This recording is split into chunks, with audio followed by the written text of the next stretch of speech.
हरियाणा में 2024 की बड़ी घटनाएं। INLD प्रदेश अध्यक्ष नववेद सिंह की हत्या। 5 सालों में जेजेपी खत्म। कुश्ती छोड़ विनेश MLA बनी। सियासी घटनाक्रम में सबसे बड़ा इवेंट बीजेपी के द्वारा 9.5 साल पुराना CM चेहरा का बदला जाना रहा। लोकसभा चुनाव से ठीक पहले बीजेपी ने मनोहर लाल खट्टर को हरियाणा CM पद से हटाकर OBC चेहरा नायब सैनी को मुख्यमंत्री बना दिया। 2024 में कुछ आपराधिक ऐसी घटनाएं जो चर्चा में रहीं। इनमें INLD अध्यक्ष नववेद सिंह राठी का मर्डर केस प्रमुख रहा। इसके अलावा सोनीपत में 2 करोड़ की रंगदारी के लिए 40 राउंड फायरिंग केस भी चर्चा में रहा। अब यहाँ पढ़िए हरियाणा की सिलसिलेवार घटनाएं और सियासी घटनाक्रम। CM चेहरा बदला गया। 2024 में बीजेपी ने CM चेहरा बदला। 9.5 साल तक प्रदेश के मुख्यमंत्री रहे मनोहर लाल खट्टर को हटाकर नायब सैनी को सांसद बनाया गया। हालांकि इस बदलाव का असर लोकसभा चुनाव में नहीं पड़ा, लेकिन विधानसभा चुनाव में सूबे में तीसरी बार सत्ता में बीजेपी काबिज हुई। किरण और श्रुति चौधरी हुई बीजेपी में शामिल। लोकसभा चुनाव में 10 में से 5 सीटें हारने वाली बीजेपी को जून महीने में अच्छी खबर मिली। 19 जून 2024 को विधानसभा चुनावों की घोषणा से पहले कांग्रेस के वरिष्ठ नेता किरण चौधरी और उनकी बेटी पूर्व सांसद श्रुति चौधरी बीजेपी में शामिल हुई। इसके बाद दीपेंद्र हुड्डा के लोकसभा सदस्य चुने जाने के बाद खाली हुई राज्यसभा सीट पर किरण चौधरी 27 अगस्त को निर्विरोध चुनी गयी। पूर्व केंद्रीय मंत्री ब्रजेंद्र सिंह की कांग्रेस में वापसी चर्चा में रही। 10 मार्च को बीजेपी के हिसार से सांसद ब्रजेंद्र सिंह कांग्रेस में शामिल हो गए। ये सियासी घटनाक्रम भी 2024 की सियासत घटनाक्रम में बड़ा चर्चा का विषय रहा।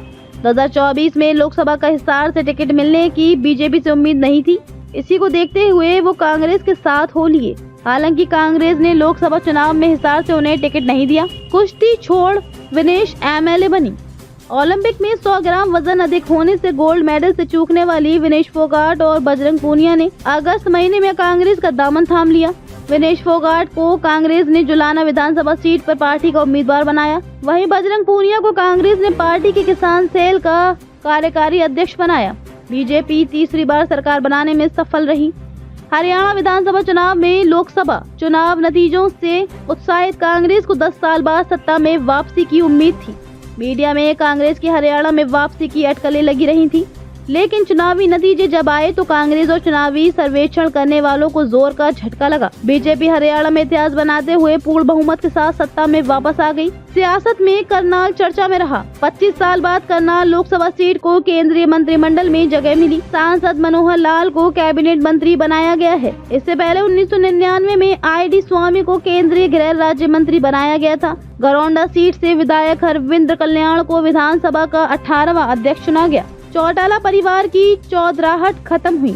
हरियाणा विधानसभा के रण में कई परिवारों के नेता भी आमने सामने उतरे थे। चौधरी देवीलाल परिवार के सबसे ज्यादा 9 सदस्य चुनावी मैदान में थे। रानिया में अर्जुन चौटाला ने दादा रणजीत चौटाला को हराया, तो शाम में भाजपा की श्रुति चौधरी ने कांग्रेस प्रत्याशी चचेरे भाई अनिरुद्ध को मात दी। इनेलो बसपा और JJP ASP का हुआ गठबंधन। हरियाणा विधानसभा चुनाव से पहले प्रदेश में 2 बड़े गठबंधन भी चर्चा में रहे।